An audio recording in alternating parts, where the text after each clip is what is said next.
Hello friends, చాలామంది లేడీస్కి C section surgery అయిన తర్వాత కొన్ని రోజులకి ఇంకా కొన్ని నెలల తర్వాత కూడా స్టమక్ దగ్గర పెయిన్ రావడము, ఇంకా కుట్లు దగ్గర పెయిన్ రావడం అనేది మనం చాలామందిలో చూస్తూ ఉంటాము.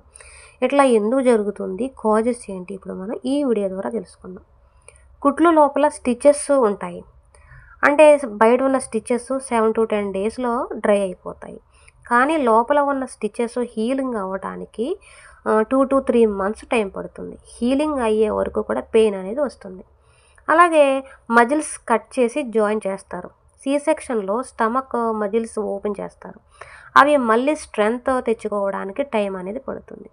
అందుకే సడన్ మూమెంట్స్లో పెయిన్ అనేది ఉంటుంది. ఇంకా నర్వ్స్ హీలింగ్ స్లోగా జరుగుతుంది. సర్జరీ టైంలో కొన్ని నర్వ్స్ టచ్ అవ్వచ్చు. అవి హీల్ అవ్వడానికి టైం పడుతుంది. ఇంకా టింగ్లింగ్, పుల్లింగ్, పెయిన్ లాగా వస్తుందన్నమాట. అలాగే ఓవర్ వర్క్ అండ్ ఎక్కువ పెయిన్, అంటే డెలివరీ తర్వాత ఎక్కువ వెయిట్ లిఫ్ట్ చేయడము, అలాగే హౌస్ వర్క్ ఎక్కువగా చేయడము ఉంటే కనుక స్టిచెస్ ఏరియాలో స్ట్రెయిన్ పడి పెయిన్ అనేది పెరిగిపోతుంది.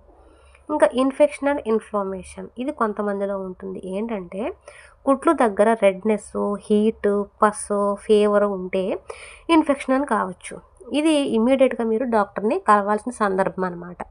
అలాగే స్కార్ టిష్యూ, అంటే సర్జరీ తర్వాత కొన్ని రోజులకి లోపల స్కార్ టిష్యూ ఫామ్ అవుతాయి. అది కొన్ని రోజులకి పుల్లింగ్ పెయిన్ లాగా అనిపిస్తుంది అన్నమాట. ఇప్పుడు మీరు ఎప్పుడు డాక్టర్ని సంప్రదించాలి అంటే, మీకు ఆ స్టిచెస్ దగ్గర పెయిన్తో పాటు ఫీవరు, రెడ్నెస్, స్వెల్లింగు, అలాగే పస్తో పాటు స్మెల్, అలాగే కంటిన్యూస్గా మీకు పెయిన్ రావడము, ఇంకా కొంచెం వాక్ చేసినా లేకపోతే కొంచెం నిలబడినా సరే పెయిన్ రావడము, కష్టంగా ఉండడము, ఇవన్నీ కనుక ఉంటే కనుక మీరు ఖచ్చితంగా డాక్టర్ని సంప్రదించండి. అలాగే మీరు ఇంట్లో తీసుకోవాల్సిన జాగ్రత్తలు ఏంటంటే, హెవీగా ఉన్న పనులను అవాయిడ్ చేయండి. అలాగే ఎక్కువ బరువులు అసలు మోయకండి.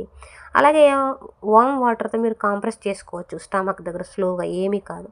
అలాగే డాక్టర్ ఇచ్చిన టాబ్లెట్స్ టైం ప్రకారం తీసుకోవాలి. ఇంకా ఫుడ్ అనేది లైట్గా తీసుకుని వాటర్ ఎక్కువ తాగడం అనేది చాలా మంచిది.